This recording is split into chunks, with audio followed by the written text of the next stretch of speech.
Have you been asked by your students the question, how do I speak English more fluently? I bet you were. I mean, from the time I started teaching up to now, 9 out of 10 of students who tried my trial classes would ask me this question. And for kids, usually it's their parents who would ask me this question even before they decide to enroll. And I remember the first time I was asked this, the first time it was brought up, I was taken aback. I didn't have a ready answer. And the first thing that came to my mind was to answer something like, oh yeah, we do have drill books specifically for that. And we do memorize vocabulary words, at least 10 of them every class. So I don't know if they bought it, but eventually I did manage to have many students or many successful enrollments. But mind you, I wouldn't answer the same way now because I've been there. I've experienced firsthand that fluency, coherence, fluidity, and naturalness doesn't come magically from memorizing dozens of words or new vocabulary words every day, or drilling your students with expressions or idiomatic language, or even asking them to watch movies or read books or listen to podcasts. Hey there, Teacher Chris here from Gravy English, your go-to channel for everything about better English. In this video, I would like to share with you how you, the teacher or a parent, can help your learners improve English speaking skills. So stick with me until the very end of this video. If you think a fellow teacher or a parent would find this helpful, please do like and share, subscribe, and click the notification bell so you won't miss on any update or any new videos.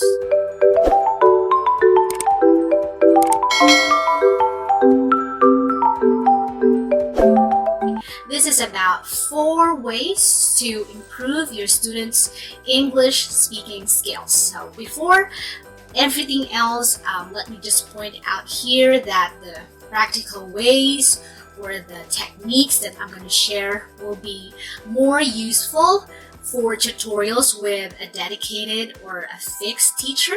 What I mean to say is because nowadays many online English schools or even offline English schools are very flexible with their students. They allow them to study with different teachers as they like throughout the duration of a program or a course.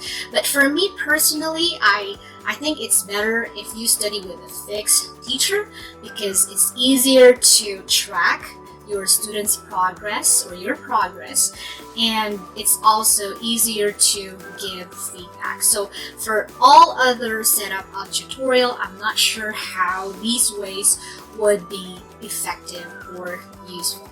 Anyway, without further ado, are 4 ways to improve your students' English speaking skills.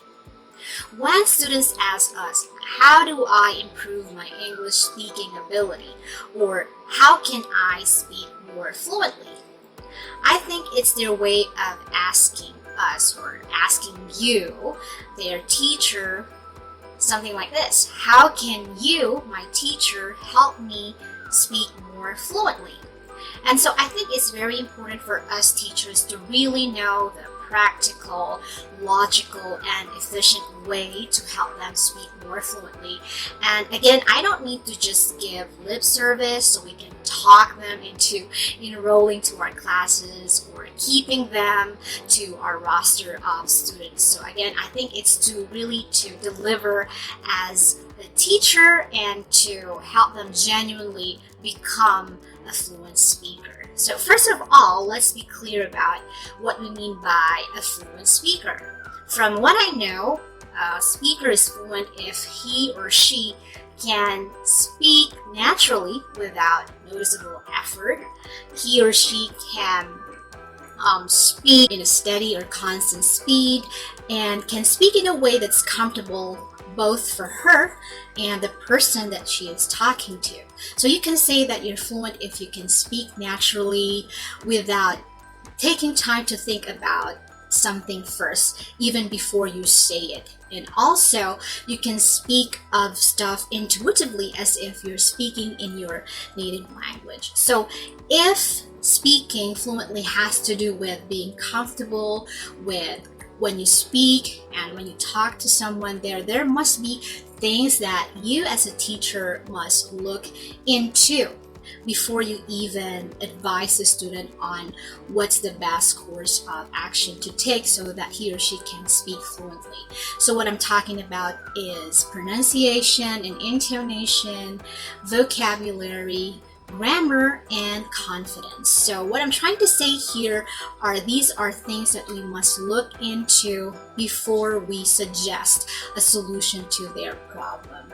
So before we even implement those ways or solution, first we have to diagnose what exactly is the problem with the student speaking. And it's like when we see a doctor, right? Normally we see a doctor for a cure. And what a doctor does is to ask us about our symptoms, diagnose us for anything, right, that would cause what's ailing us. And only after thoroughly studying and diagnosing would he prescribe a medicine for our sickness. And by identifying at least one or two diseases, he would be prescribing a remedy, right? And he wouldn't prescribe all the medicines hoping that eventually they will cure whatever is making you sick, right? So I think we should do the same thing. We diagnose first, know exactly what the student needs, and then we offer or implement ways to help him or her. So the very first time that we interact with the student, we should also be able to get some ideas or clues with what the student needs help with. Now, it could be with pronunciation, intonation, or accent. So I mean, this is very common for learners, English learners from other foreign language countries, because the traditional school that they've been to, have not prioritized pronunciation, mainly because the focus is to get as much as information to pass academic or competitive exams. So perhaps the student has seemingly advanced vocabulary and he speaks very confidently, but in fact it's very difficult to understand him. Maybe because he is making a lot of incorrect sounds. He could confuse you a lot because he cannot articulate words separately and he has a very heavy accent. So some Asian learners, for instance, have difficulty pronouncing words with the L, R, long A, or TH sounds. Another problem is vocabulary. Now, it's possible that a student can make very clear sentences, but maybe for you, these sentences are too simple or basic.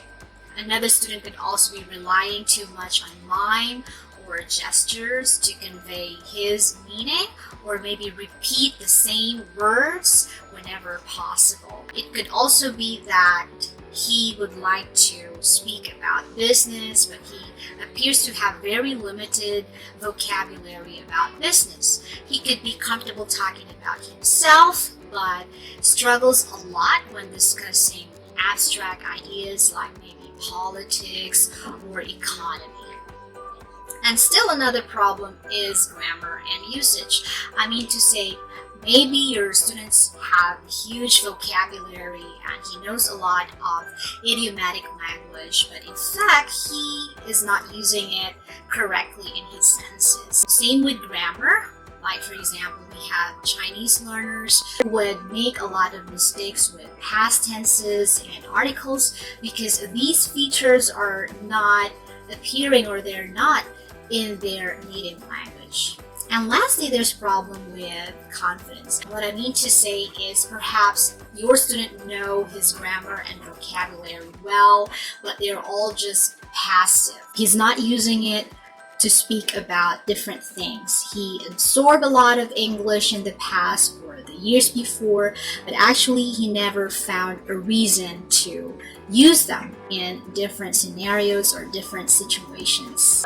So this student may also have expressed with you that he or she understood what you're saying, but he just can't really put into words what he would like to say in response. Now that you have figured out what's wrong, what's the problem with the student's English, then you can propose a solution. So let me share with you my experiences as a non-native speaker of English. The way that I have learned in the past, and also my experiences as a teacher. I would like to share with you the different ways that had worked for me or still working for me and my students. Now, these may not be applicable to you because we do have different learning styles, but yeah, these are the ways that did work for me and the student. Before I do that, let me point out that for every method that I'm going to mention, the very important thing that you should remember is this: your student must speak aloud. I think the wealth of English that they have learned for the past years, reading a lot of English books or listening to podcasts, watching Hollywood movies, or even using social media for more English exposure, they'll all be wasted if they're not speaking loud. So always remember that every activity must be centered around speaking out loud. Let me get back to the 4 ways to improve your students' English speaking skills. For the pronunciation, I would give speaking exercises or pronunciation drills every week or as needed by my student. I do teach them the proper jaw, tongue, teeth positioning, so they would be able to make the right sound. Now, if you're not comfortable with that, or if you've asked your student to do it on their own, then there are so many pronunciation apps available, or you can use something like the Google pronunciation feature. So what you do, or what they can do, is to search a word in the Google search, and the Google search will bring out this pronunciation guide and sometimes even show the positioning of the mouth so that they can pronounce a word correctly. From time to time, I also ask them to read aloud. Now, our reading aloud activity comes after I ask them to actively listen to audio versions of text, which I ask them to read. This reading aloud activity becomes a follow-up technique or follow-up activity of what is now popularly called the imitation technique. So it's an imitation technique because the learner would speak aloud and follow exactly what he or she hears word by word. So by actively listening to a native speaker or me, the student is able to copy and produce a similar intonation or word stress or sentence stress, and also the speech music. So over time, with the help of the right models, the student would be able to speak better. Now let's go to the second way that you can do to help your student improve his English speaking ability. There are so many ways that you can expand the breadth of your student's vocabulary. And I think you already know that the ones they are familiar with is to memorize words from the dictionary or a word list. But you should know by now, they just don't work. So what I do is I actually ask my students to talk about pictures and videos. Besides that, I also ask them to talk about their daily experiences, the movies they've seen, or about their past travels. If not that, you can also have your go-to conversation questions. So doing this actually opens up a lot of questions from the student. They're more curious to learn about things. So they would ask you questions like, what's the word for this one? Or how can I say this? Or what's the right expression for this? And so by doing that, you actually encourage better vocabulary learning, and it's much more real for them. It's much more useful and functional for them, and that eagerness and motivation that actually increases long-term retention. So, but of course, we should be there to give them feedback. So when they make sentences, we should be able to guide them, teach them what's the proper way of using those expressions or word chunks that they have learned from the activity. The third way to improve your students' English speaking ability. So as for the grammar, it could be a lesson by itself. It could stand alone as a lesson.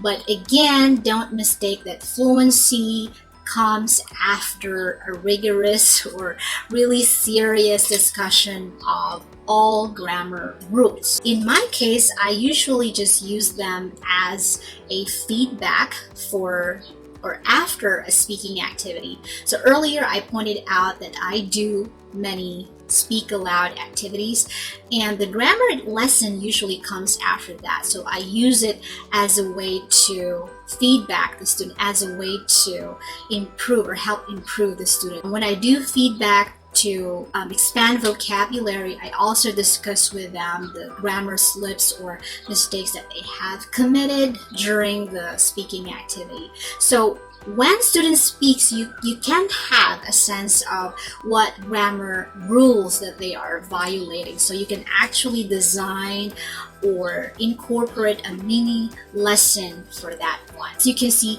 students really need not study every grammar or English grammar rule, because in fact they have studied that in their traditional school, and they need not more of that from you. The fourth and the last way to improve your students' English speaking ability has to do with confidence. For me, this is the most difficult to hurdle, especially for beginner and elementary students. So it actually depends on a lot of factors, including the length of time that the student had been exposed to the English language, and also with their peculiarities or their personalities. I mean, whether they are naturally extroverts or introverts, or whether they are a natural talker or they are timid or reserved. I had this one student in the past.